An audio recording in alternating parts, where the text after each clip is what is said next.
Our minds are constantly pulled in a dozen directions, yet true peace feels just out of reach.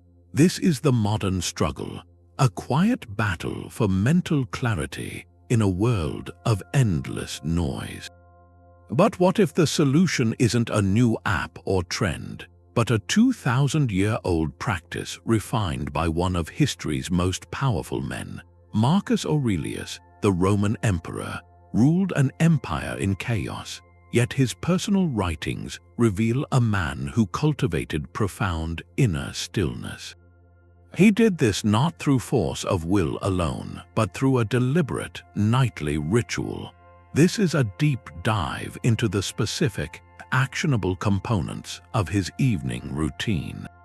By the end, you will have a complete, adaptable blueprint to dismantle daily anxiety and build lasting tranquility. We will reconstruct his evening step by step, uncovering how an emperor prepared his mind for rest and how you can do the same. What does your current evening routine say about the peace you are creating for tomorrow? The power of this routine lies not in its actions, but in its intention. Marcus Aurelius did not simply wind down. He engaged in a structured conversation with himself, a practice the Stoics called his evening review. Think of it not as passive relaxation, but as active mental hygiene. After the noise of the day, with its demands and disappointments, he would retreat to his thoughts to sort through the events like a librarian organizing a returned cart of books. Meditations is essentially a record of these nightly sessions. He wasn't writing for an audience. He was untangling his own mind, questioning his reactions, and reinforcing his principles. The goal was clarity, not judgment. He sought to separate the day into two simple piles: what was within his control, his own choices, his judgments, and his efforts, and what was not, the actions of others, unexpected delays, or the weather. This act of sorting is profoundly liberating. It prevents the mental clutter of the day from spilling into the night, where worries can fester and grow in the dark. Unlike our modern habit of passive scrolling, which often just adds more noise, this was a deliberate effort to create silence. He was preparing his mind for rest by first putting it in order, ensuring that sleep would be a true reset, not just a pause in the anxiety. The palace halls would finally grow quiet, the last petitioners and advisors having departed. For Marcus Aurelius, the most powerful man in the known world, the real work of the evening was just beginning. He would leave the marble and the maps behind, retreating to a private chamber that held only what was essential: a simple lamp, a writing tablet, and the weight of the day now ready to be examined. This was a deliberate, physical crossing of a threshold. By changing his location, he was signaling a profound shift in identity. The emperor, the commander, the judge was setting those titles aside. In that quiet space, he became simply a student of his own life. He created a sanctuary not of luxury, but of thought.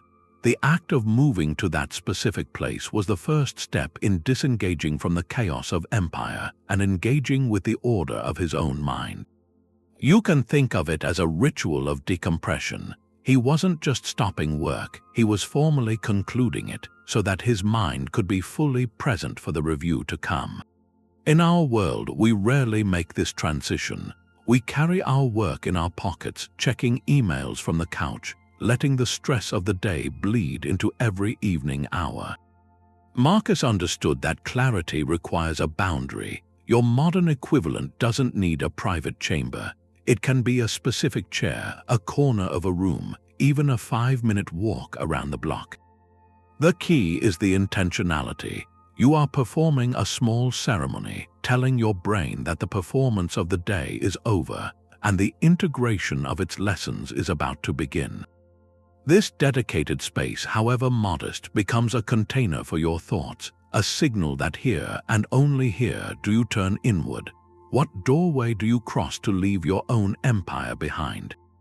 With his world now quiet, the emperor would begin his review by simply remembering.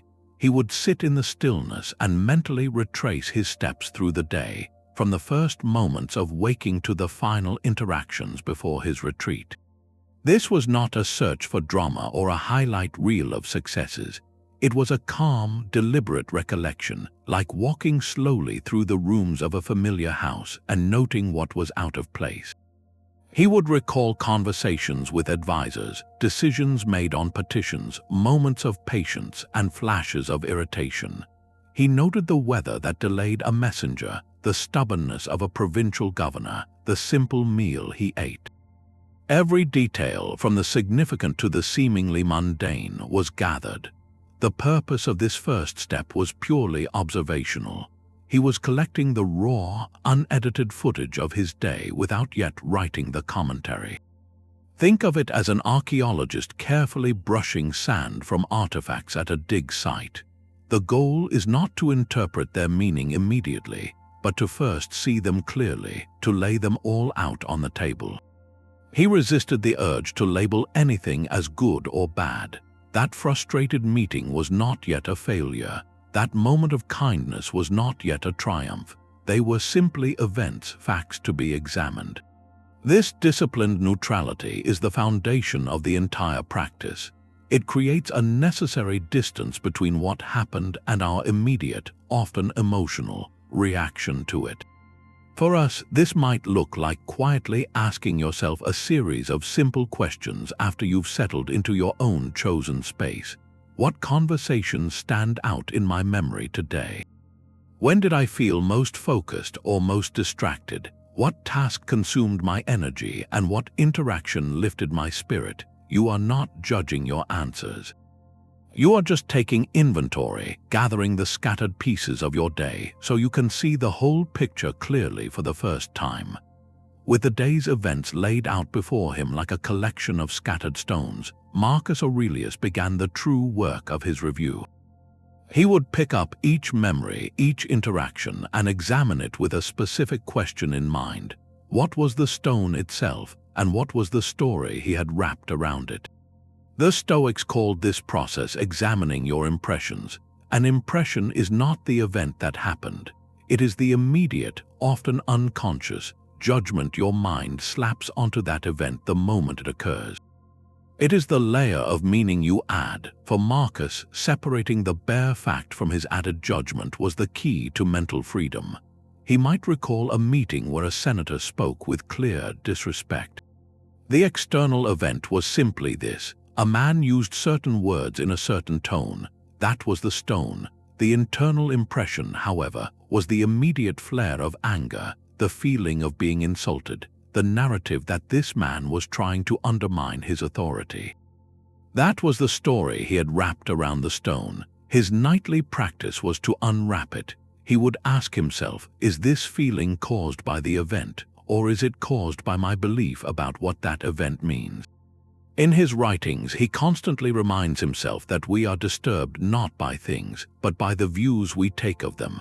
An unexpected rainstorm that ruins travel plans is just weather. The frustration is our added judgment that the day should have been different. A colleague's slow work is just their pace. Our irritation is our added story about their laziness or incompetence.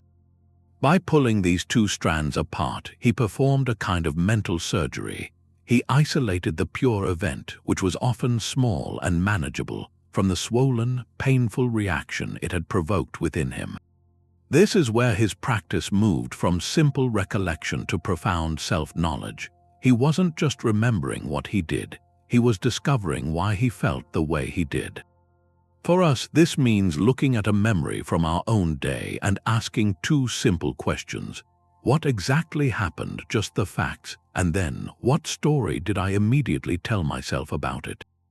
Did I interpret a terse email as a personal attack? Did I see a cancelled plan as a profound rejection?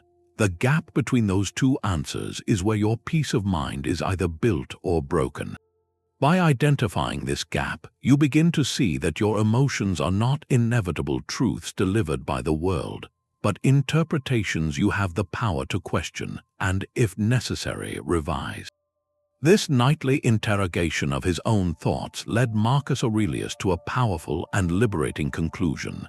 He realized that between any event and his emotional reaction to it, there existed a tiny, critical space. In that space was his power of assent. Assent simply means giving your agreement, your inner yes, to a first impression. The Stoics believed our suffering doesn't come from the events themselves, but from our quick, unquestioning agreement with the initial stories we tell ourselves about them. So his next step was to pause in that space and ask a deliberate question. Was my initial judgment of that event true, and was it helpful?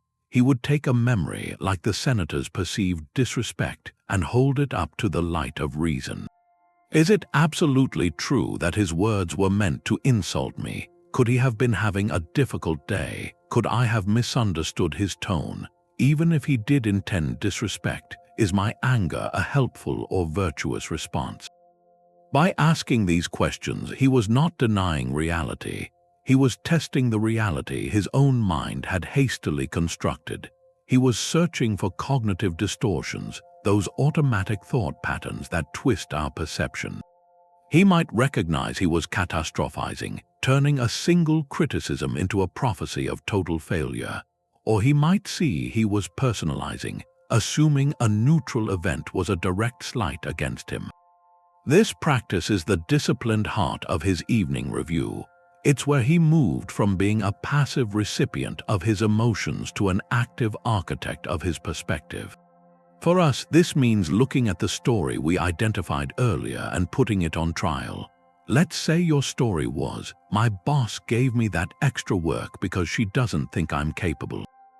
The discipline of assent asks you to present your evidence. What proof do you actually have for that belief? Could there be another, more rational explanation?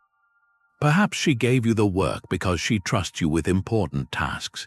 Even if your first story were true, is believing it helpful? Does it make you more focused and effective? Or does it fill you with resentment that harms your performance? By consciously withdrawing your automatic agreement from an unhelpful judgment, you create an opening. Into that opening, you can then choose to insert a more rational, more virtuous perspective. Marcus would often guide himself toward a perspective of understanding or patience, or a focus on his own duty rather than the faults of others. He wasn't suppressing his feelings. He was examining their source and deciding whether that source was solid ground or shifting sand. This conscious choice, repeated night after night, is what rewires your mind for clarity. It trains you to respond, not just react. What judgment from your day could you gently put on the witness stand tonight? This examination of his judgments led Marcus Aurelius to an even deeper layer of his evening practice. He would turn his attention to the very engine of his daily actions, his desires and aversions. What had he spent the day chasing, and what had he spent it running from? This was the discipline of desire, a cornerstone of Stoic peace. He understood that much of our inner turmoil is not caused by events themselves, but by the strength of our wanting or our rejecting. A promotion we desperately crave but do not receive, a difficult conversation we intensely wish to avoid but cannot. So in the quiet of his chamber, he would review these pulls and pushes. He would look at a specific desire from his day, perhaps the strong wish for a particular political outcome or for public praise. He would then hold it against a simple but profound standard. Is this desire aligned with nature and virtue? By nature, the Stoics did not mean forests and rivers, but the rational, interconnected order of the universe and our own human nature as social, reasoning beings. A virtuous desire is one that seeks what is good, just, courageous, and temperate. He would ask himself, am I wanting this because it is truly good, or because it soothes my ego, my pride, or my fear? The desire for a colleague's cooperation is virtuous if it serves a common project. That same desire turns into a source of frustration if it is rooted in a need for everyone to agree with you personally. More importantly, he would then apply his core filter of control. Is the object of my desire something within my power? he could desire to give a clear, reasoned speech in the Senate. That was within his control, his effort and preparation. He could not desire in a healthy way for every senator to applaud him. That was their reaction, entirely outside his command. The peace he cultivated came from a radical realignment. He trained himself to desire only what was virtuous and within his sphere of action, and to release his attachment to the specific outcomes that were not.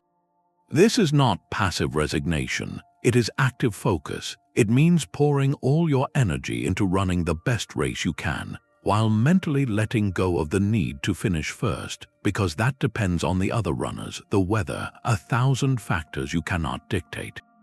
For us, this might look at a desire from our own day. Perhaps you strongly wanted a project proposal to be accepted without any edits. The Stoic review would ask, did I desire to do my absolute best work on that proposal? That is a virtuous desire within your control. The desire for a specific, unchallenged outcome from your superiors is not. By making this distinction, you perform a kind of emotional alchemy. The anxiety of attachment to an uncertain result transforms into the calm satisfaction of knowing you did your part with excellence. You move from being a gambler at the mercy of chance to a craftsman who finds fulfillment in the integrity of the work itself. This nightly practice of sorting desires rewires your relationship with the world. It teaches you to find your peace not in getting what you want, but in wanting what is good and right, and in doing your part with full commitment. What desire from today could you gently release from its burden of expectation? Having sorted through his desires, Marcus then turned the most honest and searching gaze upon himself. This was the discipline of action, a meticulous review of his own conduct throughout the day. He would hold up each of his decisions, his words, and even his silent reactions, measuring them against the 4 unwavering standards of Stoic virtue. These were not abstract ideals, but practical tools for self-assessment. The first was wisdom. Did he act with sound judgment and understanding? When faced with a complex military report, did he seek out more information, or did he jump to a conclusion based on fear? The second was courage. Did he act with moral bravery, doing what was right even when it was difficult or unpopular? Did he speak a necessary truth to a powerful advisor, or did he remain silent for the sake of a quiet moment?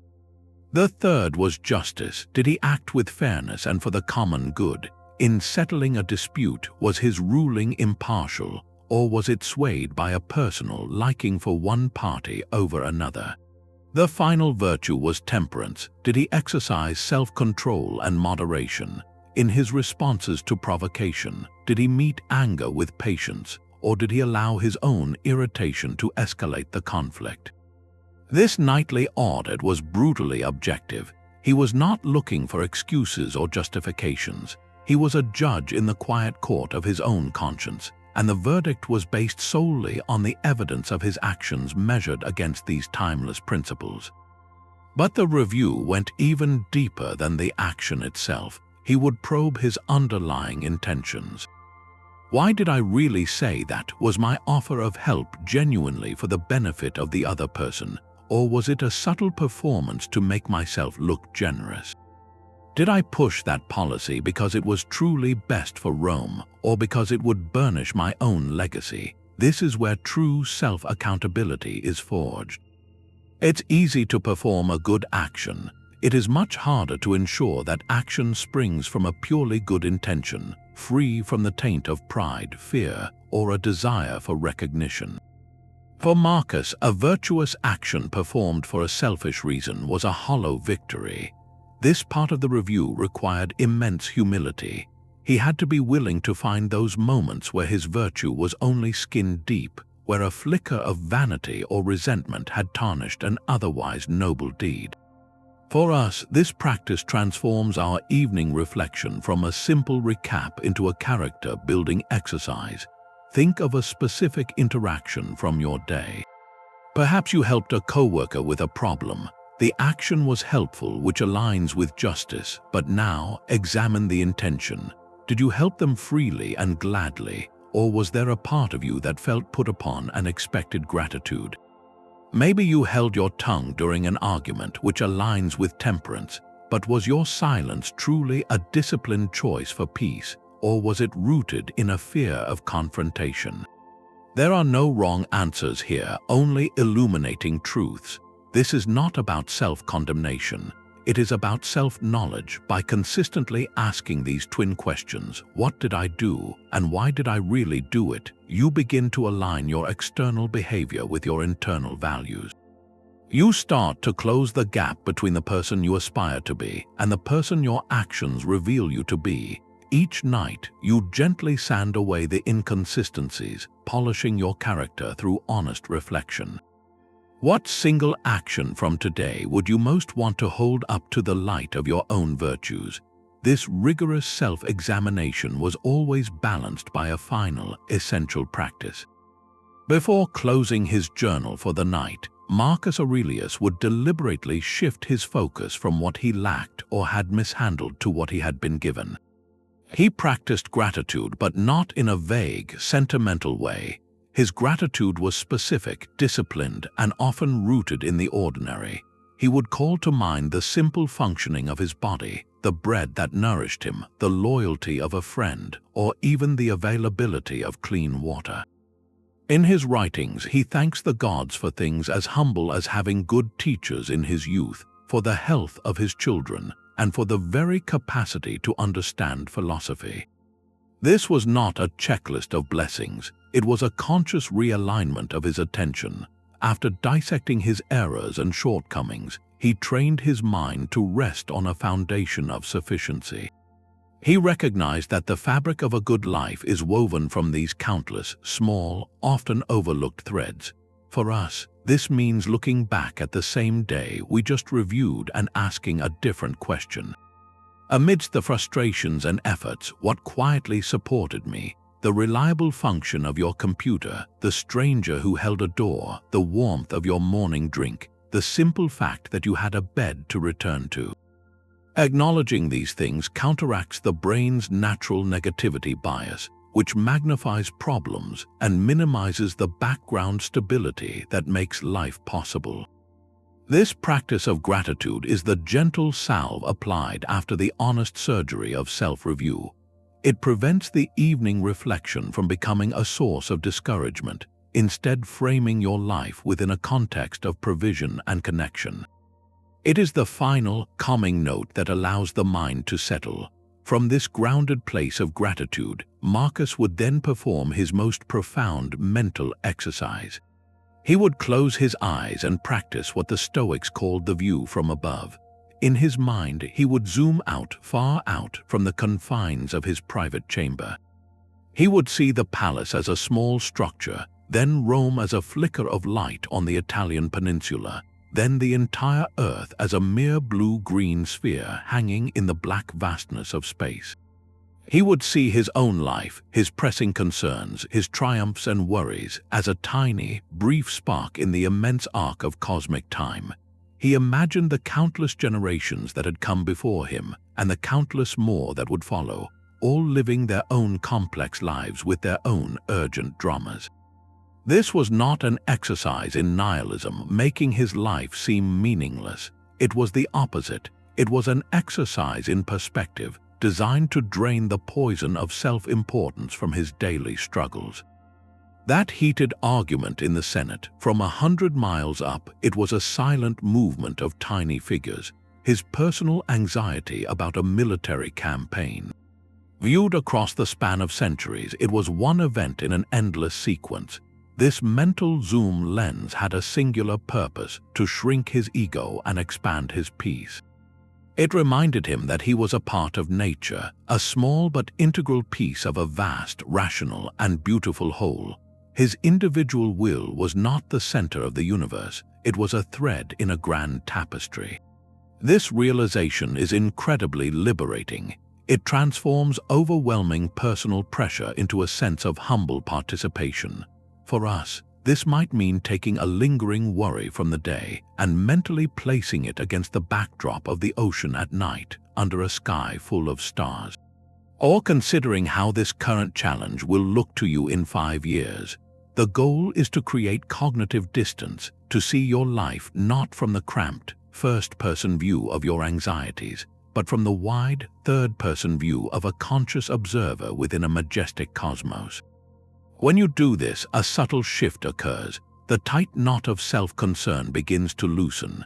You are no longer a solitary actor carrying the entire weight of your world. You are a human being, living your brief, beautiful chapter in a story much larger than yourself. This cosmic perspective does not erase your responsibilities, it frames them. It allows you to engage with your duties not from a place of frantic self-importance, but from a place of calm, connected purpose. What weight from today would feel lighter if you held it under the infinite sky? This cosmic perspective prepared the ground for one of the most difficult, yet most liberating, parts of his evening ritual. After looking outward at the stars, Marcus Aurelius would turn his gaze inward to the most tangled part of the human heart, the space where we hold onto grievances. He understood that resentment is a poison we prepare for others but drink ourselves, and he refused to carry that toxic weight into his sleep.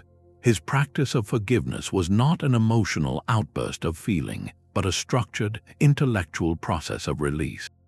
In the Meditations, he writes about the people who frustrated him most, the lazy, the deceitful, the arrogant. He does not rage against them. Instead, he instructs himself with calm logic. When you wake up in the morning, tell yourself, today I will meet people who are meddling, ungrateful, arrogant, dishonest, jealous, and surly. They are like this because they cannot tell good from evil. This was his operating principle. He viewed harmful behavior not as a personal attack to be avenged, but as a symptom of ignorance. A person acts unjustly because they hold a flawed belief about what is good for them.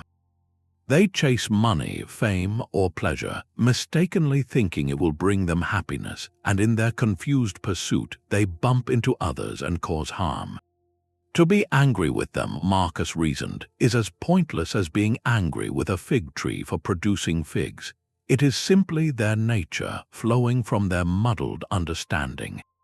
This reframe is revolutionary. It transfers the offense from the personal to the philosophical. The insult you received was not really about you. It was about the other person's internal confusion. This does not excuse the behavior, but it drains the personal venom from it, allowing you to see the act and the actor with a detached, almost clinical clarity. For us, this means taking a specific resentment from the day and applying this lens.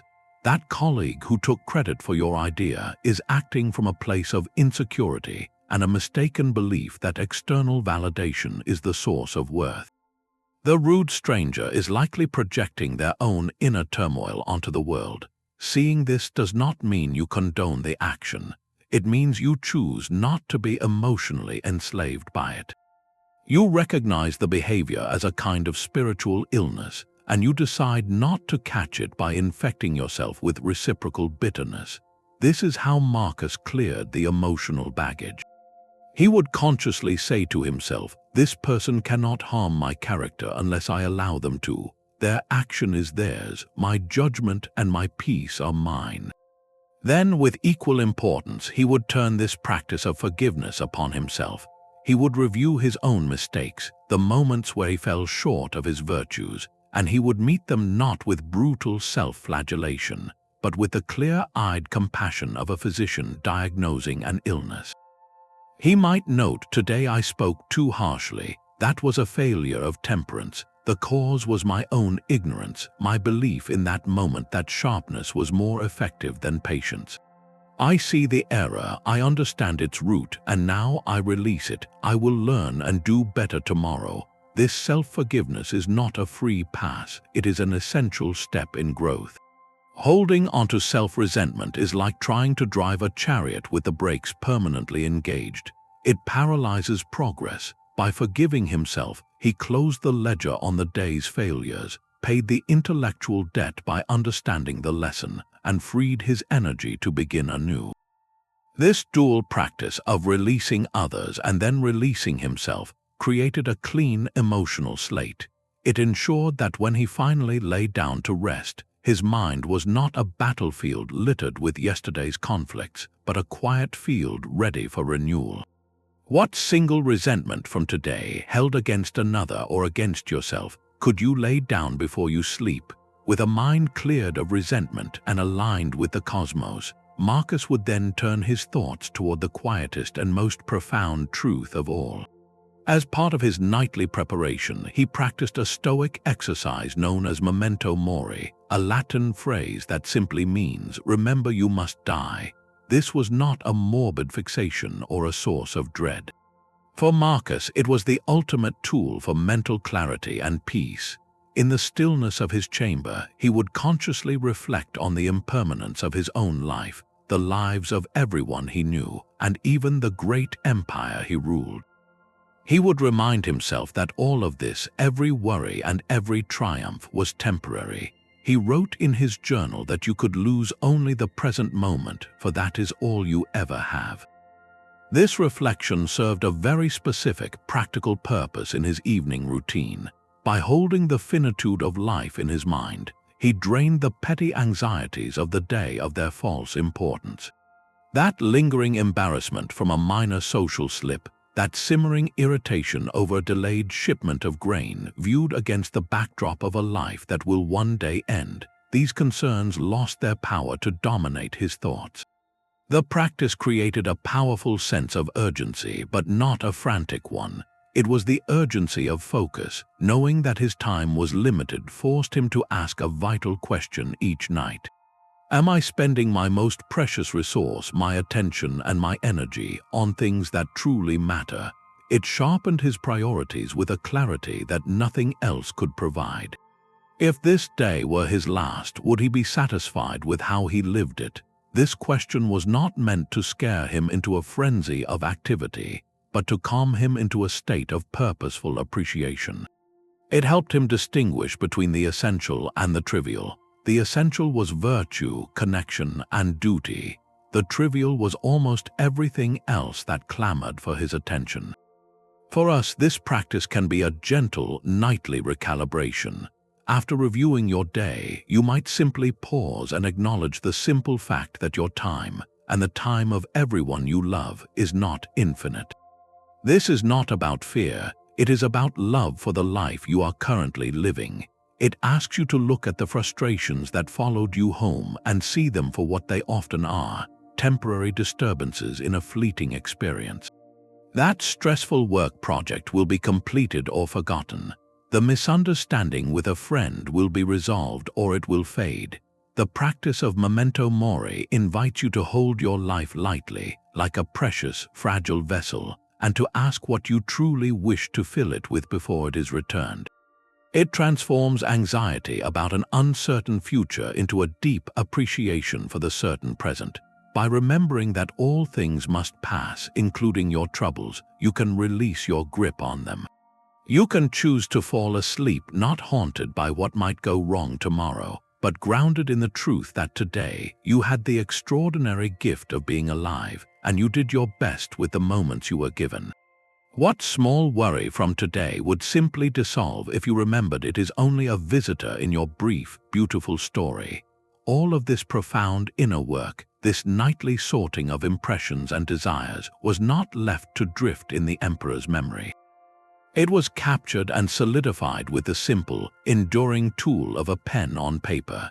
The entire blueprint we have been reconstructing comes to us directly from the pages of his personal journal, a work we now call the Meditations. It is crucial to understand this document for what it truly was. Marcus Aurelius never intended for these words to be published, to be studied by scholars 2 millennia later, or to become a cornerstone of philosophy. He was writing for one audience, himself. The Meditations is not a polished treatise. It is a raw, repetitive, and deeply personal record of his nightly practice, a conversation he was having across the pages with his own soul. He wrote in Greek, the language of philosophy, not the Latin of official decrees, marking this as a private space for his most honest thoughts. In those pages, we see him arguing with himself, chastising himself, consoling himself, and constantly reminding himself of the principles he feared he might forget in the heat of the day. This act of writing was the final, crucial step that transformed his evening review from a fleeting meditation into a lasting discipline. The physical motion of forming the words forced a clarity that silent thought could often avoid. It slowed down the whirlwind of his mind, giving shape and structure to vague anxieties and half-formed insights. By putting a judgment into words, he had to define it. By writing down a rational counter-argument to his anger, he gave that new perspective a permanent home outside of his own swirling emotions. The journal provided something silent reflection could not, a degree of objectivity. On the page, his thoughts were no longer just feelings, they were objects he could look at, analyze, and revise. He could read his own entry from a week prior and see if he was progressing or repeating the same patterns. It became a mirror held up to his character, and because he was the only one looking into it, he had no reason to lie. For us, this highlights the transformative power of incorporating a written element into our own version of this routine.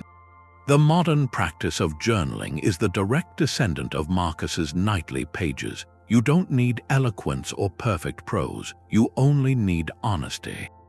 The simple act of transferring the clutter of your mind onto a blank page performs a kind of externalization. It takes the internal, chaotic pressure and gives it a form outside of yourself, where it suddenly seems more manageable, often smaller. That worry that feels like a looming shadow in your mind often shrinks to the size of a few sentences on a line. Writing down what you are grateful for makes those blessings more real and anchored than a passing thought. Recording a mistake and your plan to address it turns a vague sense of guilt into a concrete lesson with a clear path forward. Your journal becomes your own personal meditations, a private space where you can be your own teacher and student, where you can untangle the day without fear of judgment. It is the tool that turns reflection into growth, ensuring the peace you cultivate each evening is not lost but recorded, learned from, and built upon night after night. What would your own private conversation with yourself reveal if you gave it a page to live on? The ink would dry on his page, the final word of his nightly dialogue now complete. But Marcus Aurelius did not then simply blow out the lamp and seek his bed. He would enter a different state entirely, one of pure, intentional stillness. Having meticulously sorted the events of his day, he would then practice the discipline of simply being present within the silence he had created. This was not an empty pause, but the fertile ground where the seeds of his reflection could take root. In our modern world, we often treat silence as an absence, an awkward gap to be filled with sound. For the Stoic emperor, it was a presence, a necessary space for the mind to integrate its lessons and restore its equilibrium.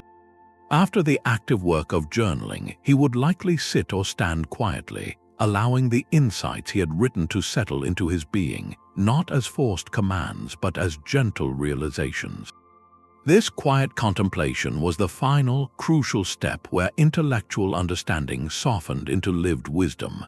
It was in this stillness that the frantic energy of the day fully dissipated, replaced by a deep, resonant calm. He was not thinking about anything new. He was allowing what he had already examined to simply be, to find its own place within him.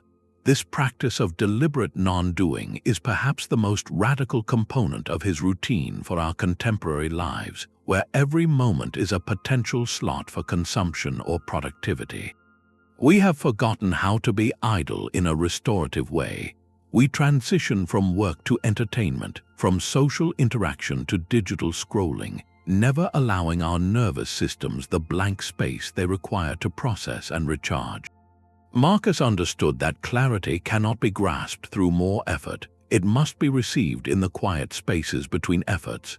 His silence was the blank margin around the text of his day, and it was in that margin that true peace was written.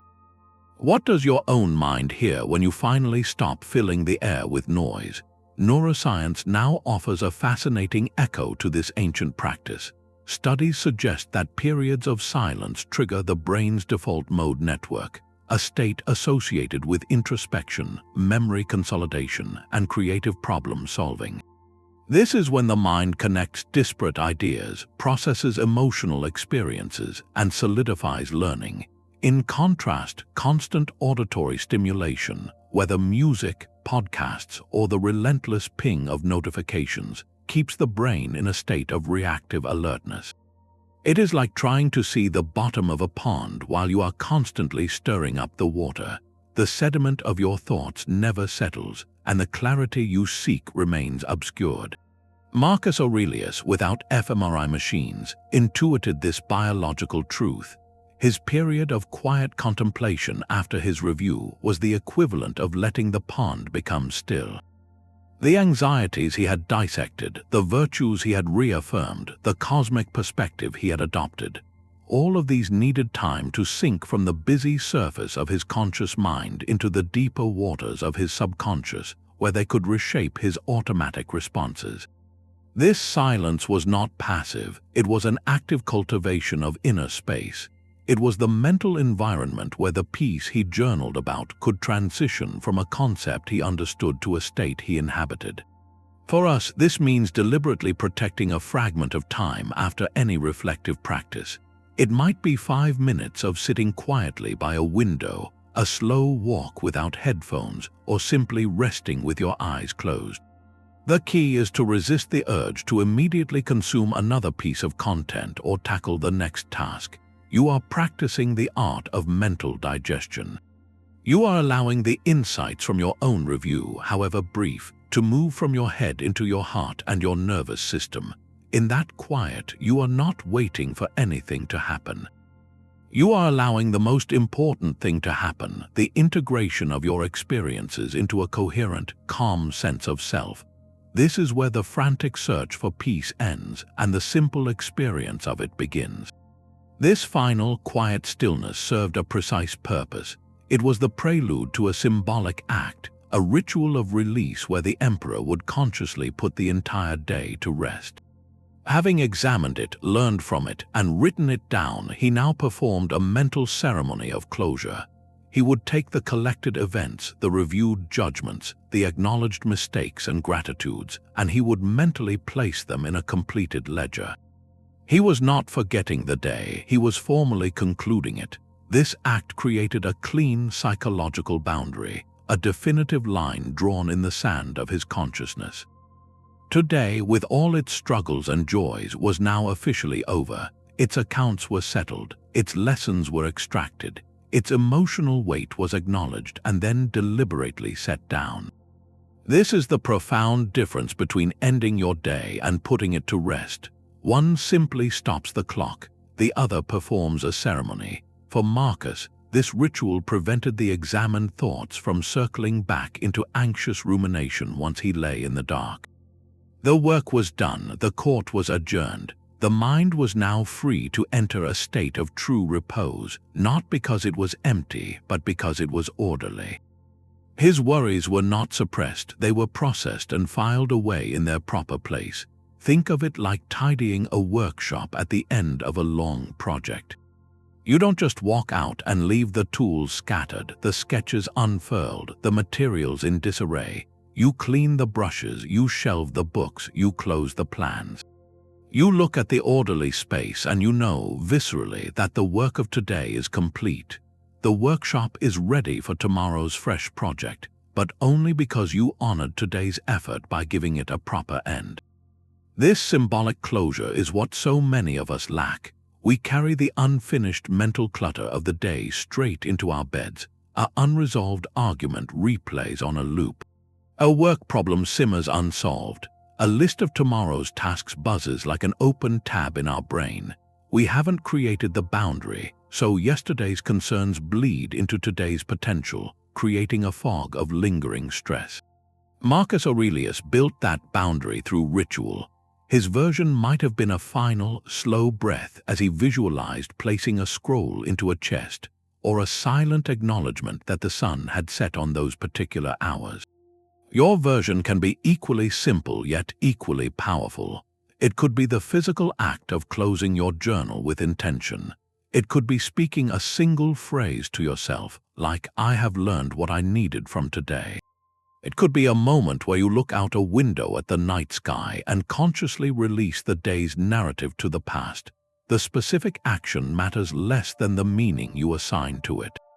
You are performing a small, personal rite that tells your nervous system the performance is over, the curtain is closed, the actor can now leave the stage and become simply a human being ready for rest. This ritual of release is the gentle hand that turns the page, ensuring that when you finally lay your head down, you are not bringing yesterday's battles into tonight's peace. You are granting yourself permission to begin again with a clear slate, having honored the day that passed by giving it a proper and peaceful goodbye. The scroll of his day was sealed, the ritual complete, yet the true power of Marcus Aurelius's evening lies not in its historical details, but in the timeless psychological architecture it reveals. We cannot and should not try to replicate the life of a Roman emperor. Our empires are different, built from commutes and inboxes, family responsibilities, and digital streams. But the human mind he sought to understand is the same one we carry today. The genius of his practice is that it can be distilled into 4 portable, universal principles that work just as powerfully in a small apartment as they did in a palace. These are not steps on a checklist, but mental muscles to be exercised. The first is deliberate reflection, the intentional pause to gather the scattered pieces of your day. The second is honest examination, the courage to separate the raw event from the story you wrapped around it. The third is shifted perspective, the practice of viewing your life from a higher vantage point, whether through gratitude or the cosmic view. And the fourth is conscious release, the symbolic act of putting the day to rest so it does not haunt your night. This is the adaptable framework, the spirit of the practice rather than its strict letter. You are not aiming for a perfect historical reenactment. You are learning the operating system for a clearer, more peaceful mind. The goal is to take these principles and weave them into the fabric of your own modern life, in whatever form fits. Perhaps your reflection happens during a 15-minute walk home, your examination while waiting for a pot of water to boil, your perspective shift as you look out a window at the sky, and your release as you simply turn off a light with intention. The container changes, but the contents, the honest, structured conversation with yourself remain transformative. This is how ancient wisdom becomes a living tool. It is not about adding another burdensome task to your evening. It is about transforming the time you already have into a sanctuary for your sanity. What would it feel like to end your day not with exhaustion, but with integration? Your own quiet study does not require marble walls or a flickering oil lamp. It simply needs a few intentional boundaries. Begin by claiming a physical anchor, a specific chair, a corner of your desk cleared of clutter, or even a spot on your porch. This place becomes your signal to your brain, a tangible threshold between the empire of your day and the sanctuary of your reflection. Consistency in time is equally powerful. Your mind thrives on rhythm, whether it is right after dinner, just before bed, or during the first quiet minutes of the morning. A predictable window trains your nervous system to settle into the practice. The goal is not to find a perfectly silent hour, but to protect a predictable fragment of peace. The most critical boundary you will build is against the digital world. The scroll of a social feed is the exact opposite of the reflective scroll of a journal. For your dedicated time, make your phone physically absent. Place it in another room, or use a focus mode that silences all but the most urgent calls. This act is non-negotiable. The ping of a notification isn't just an interruption, it's a cognitive hijacking, pulling you back into the reactive state you are trying to leave behind. Your tools should be simple and analog. A dedicated notebook and a pen are perfect. Their simplicity is their strength. There is no loading screen, no algorithm, no blue light.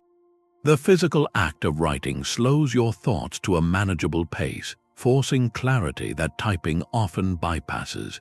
You might be thinking that fatigue or a chaotic schedule makes this impossible. This is where the wisdom of the practice truly shines. You are not building a monument, you are cultivating a habit. Start with a micro-routine. 10 minutes is a complete and powerful session. The essence is not in the duration, but in the quality of attention. In those 10 minutes, you can perform the core cycle. Sit in your chosen spot. Take 3 slow breaths, arriving fully. Ask yourself one simple version of Marcus' questions. What story am I believing about today's hardest moment? Or what one small thing supported me today? Write a few lines in your notebook, then sit for 1 minute in pure silence, letting the thought settle. That is it. You have created a boundary, performed an examination, and practiced release. On exhausted nights, this 10-minute ritual is not a failure, but a profound success. It maintains the thread of practice, teaching your mind that peace is always available, not as a distant reward for a perfect day, but as a daily seed you choose to plant. The notebook itself becomes a powerful ally against the feeling of having no time. Seeing a few brief entries from a hectic week proves to you that the practice persisted, that your commitment to yourself held firm even when life was at its most demanding. Your reflective space, therefore, is not a location you find, but a small, defiant act of creation you perform each day. What tiny corner of your world could you appoint as your own nightly sanctuary? Here is a simple 5-part template you can begin with tonight, a direct translation of the Emperor's practice for a modern mind. Think of it not as a rigid formula, but as a flexible guide for your own conversation. The first step is a brief, neutral recollection. Sit quietly and simply scan your day from morning to evening. Do not judge or analyze yet.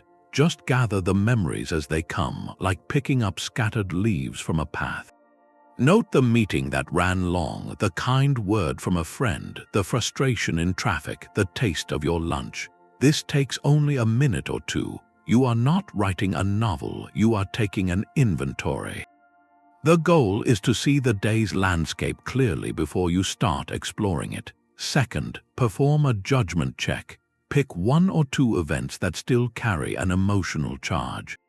Now gently pull them apart. What was the bare fact? Then, what was the story you immediately told yourself about it? Perhaps the fact was, my partner seemed distracted during our conversation. The story you wrapped around it might be, they are not interested in what I have to say. See the gap between those 2 statements. That gap is your power. Ask yourself, is my story absolutely true? Is it helpful? This is where you reclaim your perspective from automatic reactions. Third, move to a desire and action review. Look at one strong want or aversion from your day. Did you desperately crave a particular outcome at work? Did you wish intensely to avoid a difficult talk?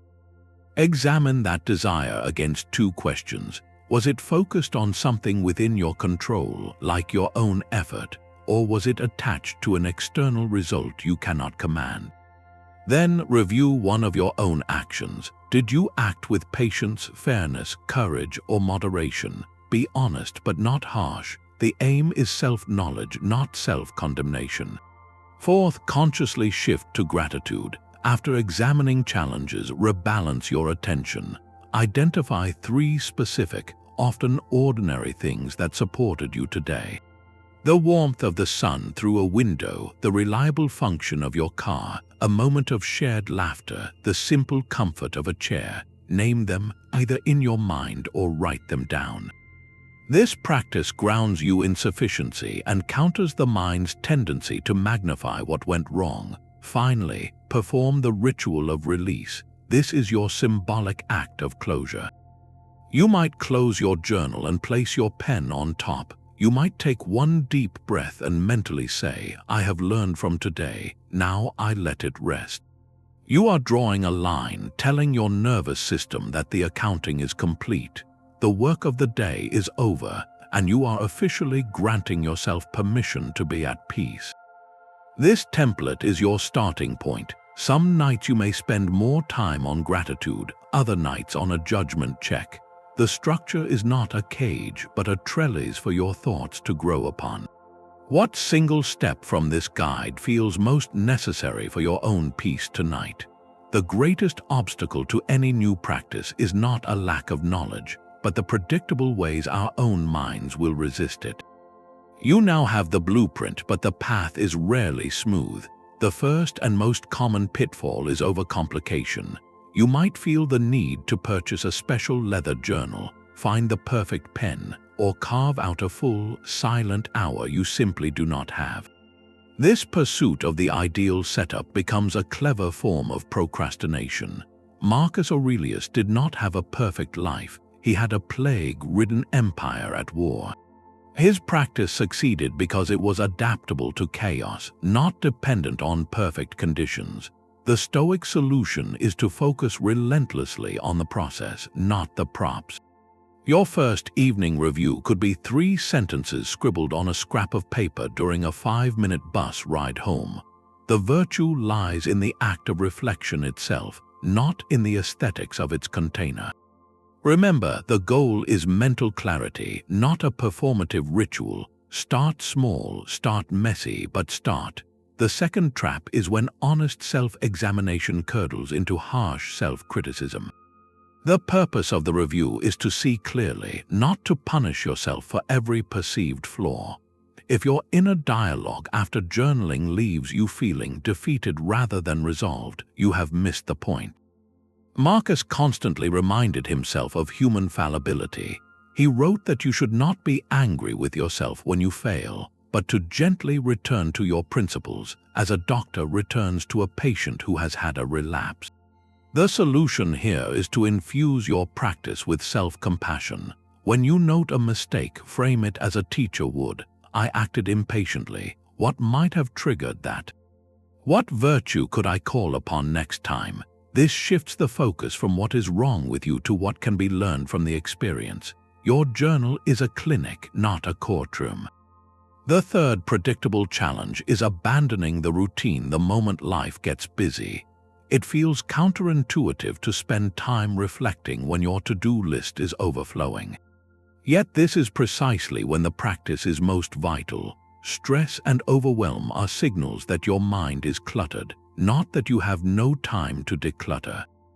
The Stoic approach is to see the routine not as another task, but as the essential maintenance that allows all other tasks to be performed with greater focus and less friction.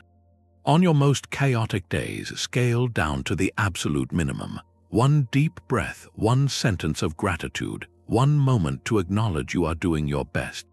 This maintains the thread of the habit and teaches your mind that peace is not a luxury for quiet days, but a foundation for turbulent ones. Finally, beware of expecting immediate, dramatic transformation.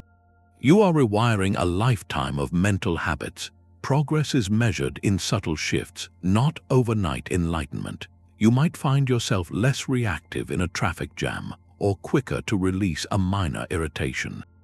These small victories are the true markers of change. Marcus did not achieve perfect equanimity. He practiced it daily, knowing that the value was in the striving itself. If you expect the routine to eliminate all anxiety, you will become frustrated and quit. Instead, adopt the Stoic view of progress. Your aim is not to never feel disturbance, but to recover your peace more quickly each time. The practice is the goal. Each evening you sit down with your thoughts. You are not just reviewing a day, you are strengthening the mental muscles of clarity, perspective, and resilience. That is the transformation quietly built one night at a time. What Marcus Aurelius built through intuition and discipline, modern psychology now confirms through rigorous study. His nightly practice was not merely philosophical, it was a remarkably prescient blueprint for cognitive and emotional well-being, each component aligning with what researchers now understand about the human mind.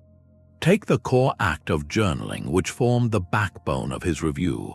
Studies consistently show that expressive writing, the kind he engaged in, reduces intrusive thoughts about negative events, and improves working memory. By transferring worries from the swirling chaos of the mind onto the structured space of a page, individuals experience a significant decrease in mental rumination, that exhausting loop of repetitive worry. His process of examining and reframing his judgments mirrors the gold standard therapeutic technique for anxiety known as cognitive behavioral therapy. This practice, called cognitive restructuring, teaches individuals to identify automatic negative thoughts, challenge their accuracy, and replace them with more balanced perspectives. Marcus was essentially his own therapist 2,000 years before the field existed, diligently untangling the stories he told himself each night. Then there is his deliberate cultivation of gratitude. A wealth of research links regular gratitude practice to measurable improvements in happiness, life satisfaction, and even physical health. By consciously redirecting his focus to what was present and good, he was counteracting the brain's inherent negativity bias, a survival mechanism that scans for threats but, when left unchecked, creates a background hum of dissatisfaction. His structured bedtime routine, culminating in quiet reflection, is also validated by sleep science. Consistent pre-sleep rituals signal to the brain that it is time to transition from wakefulness to rest, lowering cortisol levels and improving sleep onset and quality. The profound peace he sought was not a mystical state, but a neurological reality. His evening review was a holistic system that managed stress hormones, consolidated learning, regulated emotion, and prepared the nervous system for restorative rest.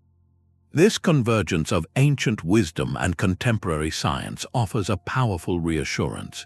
You are not adopting a quaint historical curiosity. You are engaging with a time-tested method that modern research shows can literally rewire your brain for greater resilience and calm. The emperor, in his quiet chamber, was conducting a masterclass in applied psychology, one we are only now fully beginning to understand with our instruments and data. His genius was in combining these elements into a single, sustainable habit.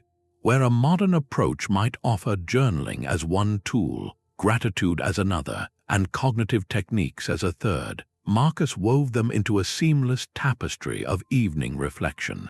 This integration is key, as each component supports and amplifies the others. The gratitude softens the self-criticism of the examination.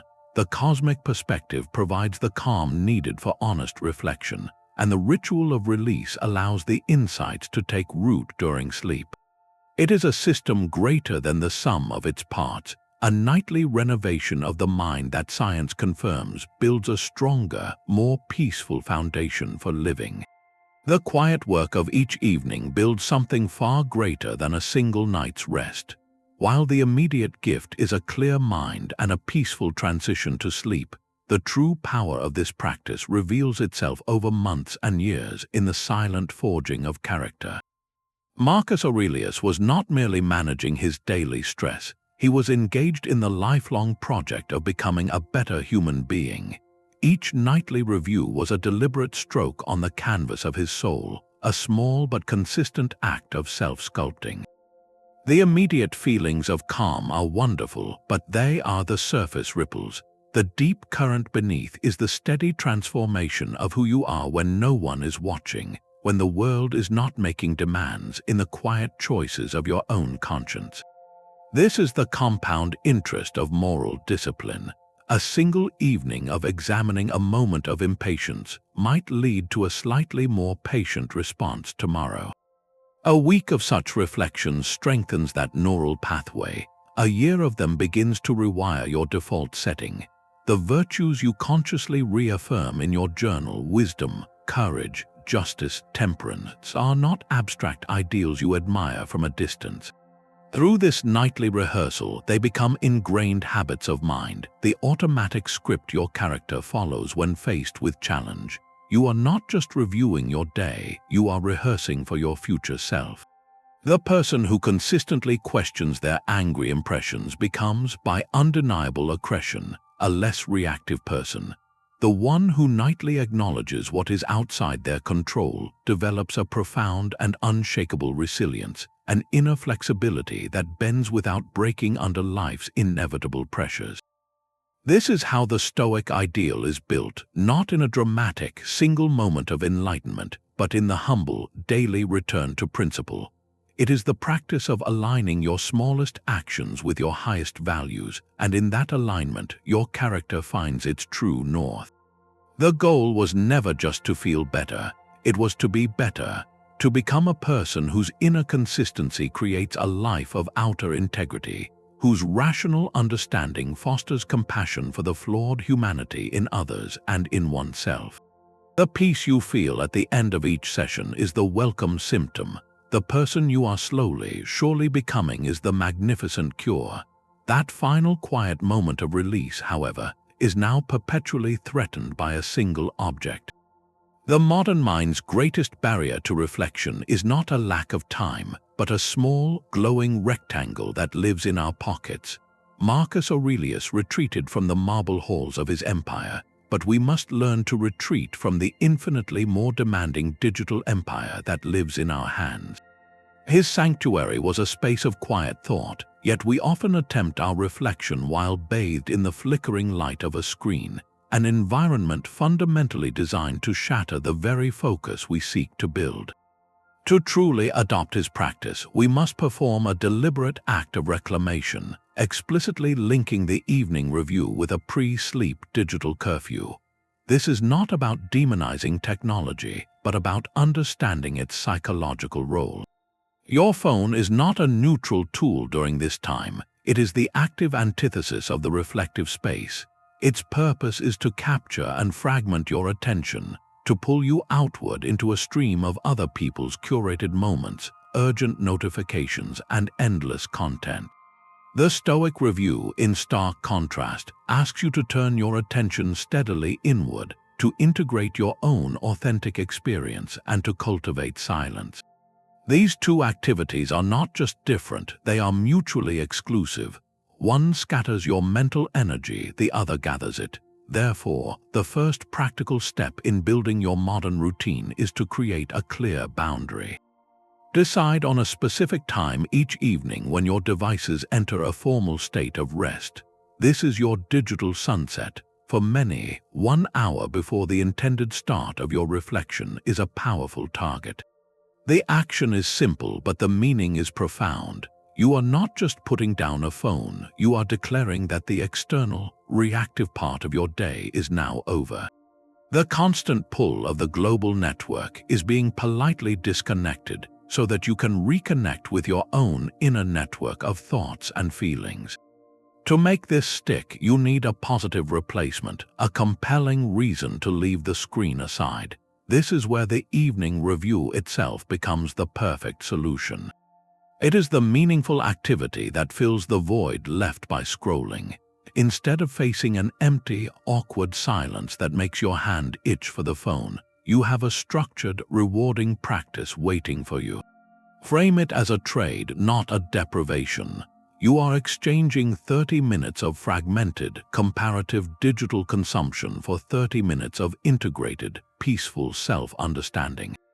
The craving for digital distraction often masks a deeper need for mental processing. Your mind, overloaded with the day's stimuli, is seeking a way to sort through it all. Scrolling provides a cheap, temporary numbing, like eating candy when you are truly thirsty. The evening review provides the deep, satisfying drink of water your psyche actually needs.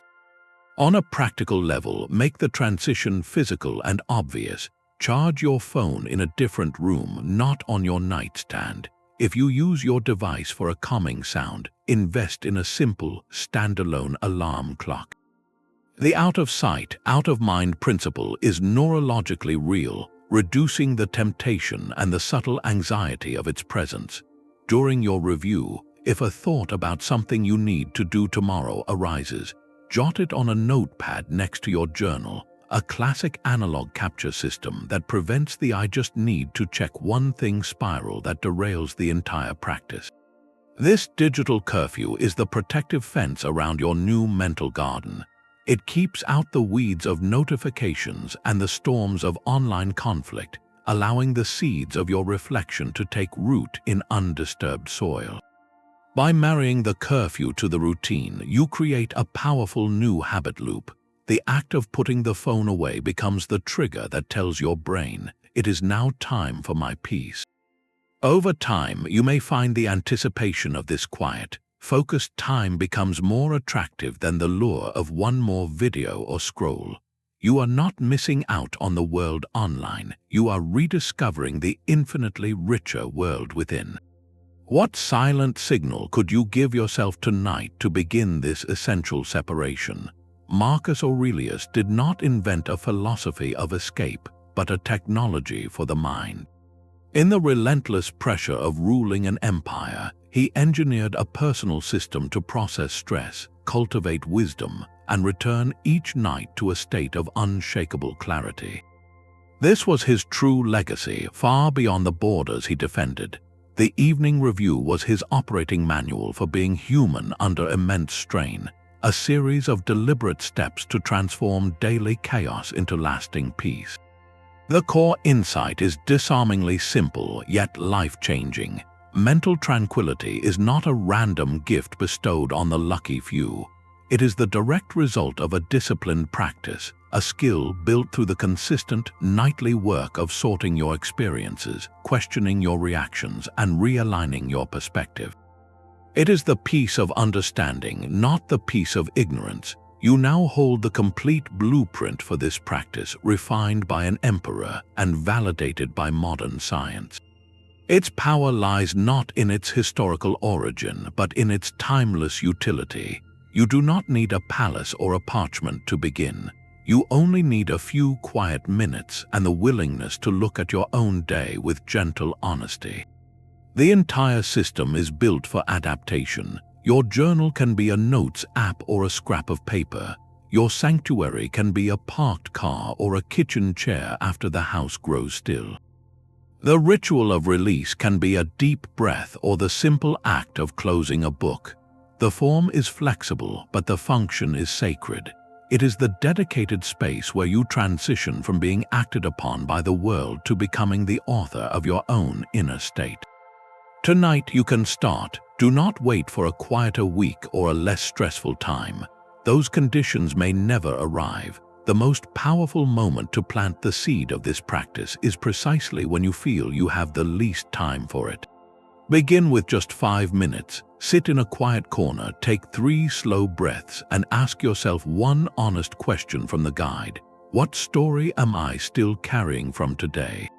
What one small thing supported me? Write a single sentence, then sit in the silence for 60 seconds and let it settle. That is all. You will have crossed the threshold. You will have begun the ancient, essential work of building a clearer mind and a more peaceful heart, one honest evening at a time.